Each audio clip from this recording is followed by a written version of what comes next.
Andrei sat in the kitchen and watched the raindrops slowly dripping down the window. The wind picked up the fallen leaves, and they swirled in the air like jumbled thoughts in his head. His wife, Olga, was late for work for the third time this week. This had once been the norm. Olga was always immersed in her projects. But now he felt something wrong. A small anxiety, almost imperceptible, like a faint breeze, but still palpable, settled in his chest. The last time they had spoken normally to each other had been a few days ago. Since then, the conversations had been short and formal. "How was your day?" "Good." "What else new?" "Nothing much." Each answer sounded more and more distant, as if she was speaking to him out of some duty rather than her own free will. He decided to wait. Perhaps it was just his imagination. Everything passes, he always told himself. Every couple has difficult periods. But as the feeling intensified, Andrei realized that something had to be done. Olga returned late, as usual. She entered the flat, smiled slightly, but her gaze was somehow detached.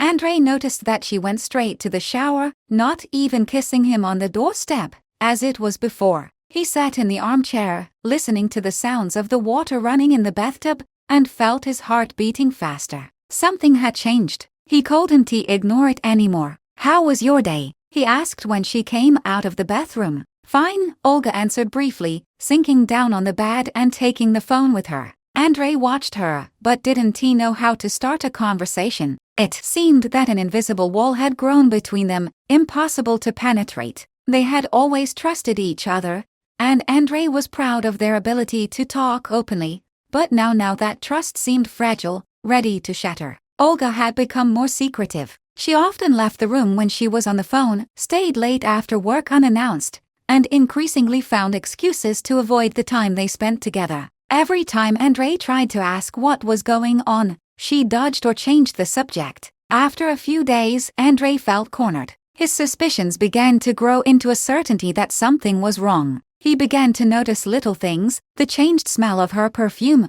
traces of lipstick on glasses where it was not usually present. Olga became irritable when he asked where she was going or who she was spending time with. She began to talk less about her work, about her colleagues. One night, unable to bear the pressure any longer, Andrei decided to do something he would never have allowed himself to do before. When Olga was asleep, he took her phone. His hands trembled, his heart pounded in his chest. He knew it was wrong. Trust was the foundation of marriage, and he'd always believed it was better to ask openly than to peek. But that night, he needed something to help him make sense of his alarms. The phone was password protected. It wasn't unusual, but when he tried to enter their anniversary date, the password didn't work. Strange, he thought. It had always been their secret before. But now this feeling that their secrets were no longer shared had only intensified. The next day Andrei tried to start a conversation. They were sitting at breakfast, and he, gathering all his courage, said,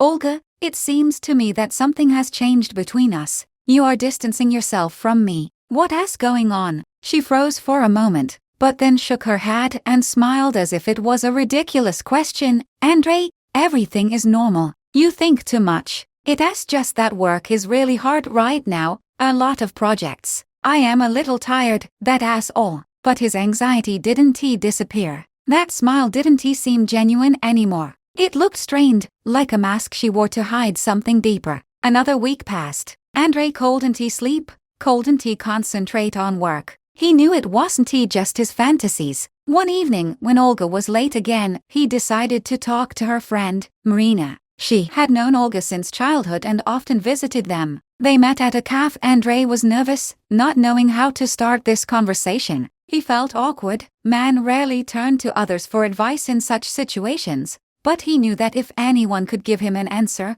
it was Marina. "Marina," he began after a few minutes of silence, "I am not sure how to start this conversation. I think there's something going on with Olga. She has changed. You don't know what's wrong with her." Marina was silent for a long time, as if weighing her words. Finally, she sighed and said, "Andrei, I don't know if I should say this, but Olga often communicates with a colleague. We were talking to her about it once, and she said he was just a friend, but I could see it was bothering her. You should talk to her." Those words pierced him like a knife. But now that he knew that his suspicions were not unfounded, Andrei decided that he could not keep silent any longer. In the evening, when Olga came home again later than usual, Andrei was already waiting for her in the living room. He was tired of ignorance, of guesswork and suspicion. He needed to hear the truth, even if it was painful. Olga, barely noticing his glance, felt at once that something was wrong. She stopped at the threshold and exhaled,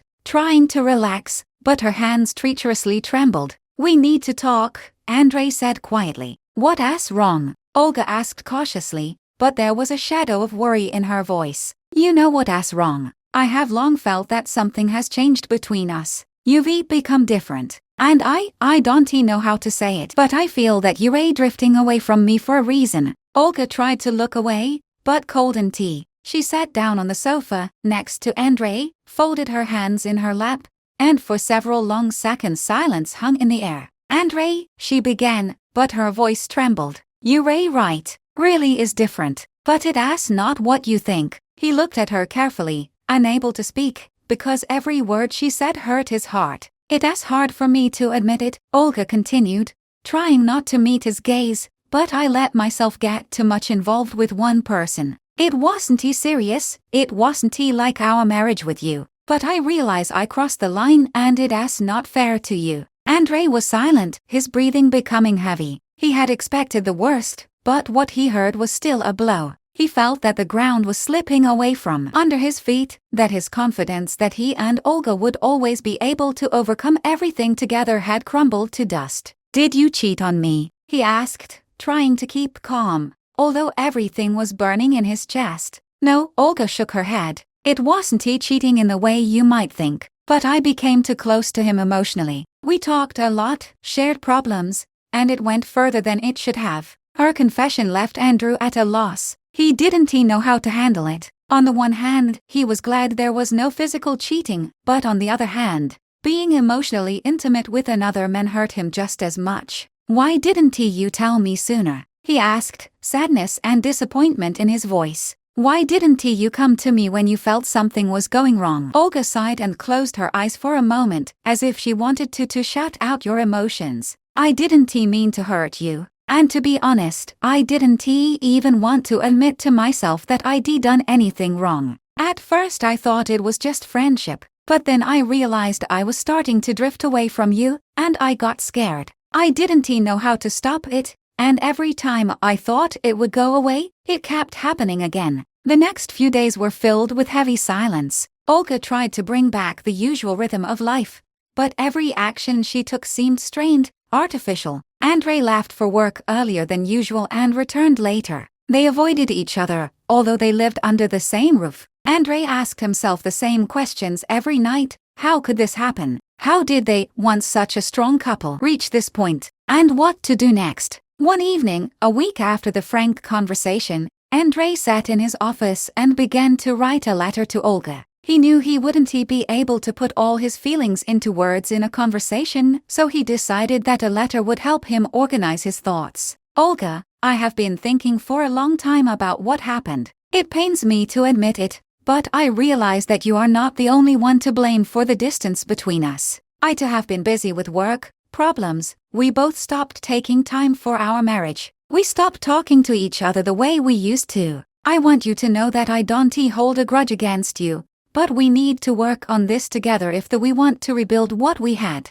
I don't know if I can forgive you quickly for everything, but I am willing to try. We both made mistakes, and I am willing to give our marriage another chance if that's what you want to. We need to relearn to trust each other and talk openly about our feelings. I don't want to lose you." When Andrei finished writing, he felt relieved. This was his first step toward reconciliation, not with Olga, but with himself. He left the letter on her pillow and went to sleep in the other room. The next morning Olga found the letter. She sat with it for a long time, not knowing what to do. Her eyes filled with tears as she read each word. It was the moment when she realized how far they had drifted apart. Andrew wasn't trying to blame her, he was looking for ways to repair their marriage, and it touched her to the core. She went to the door of the room where Andrei was sleeping and knocked. Softly, he opened his eyes, and in the dim light saw her silhouette in the doorway. Andrei, Olga said quietly, holding the letter in her hands, I want you to know that I am ready to try, too. I made a mistake,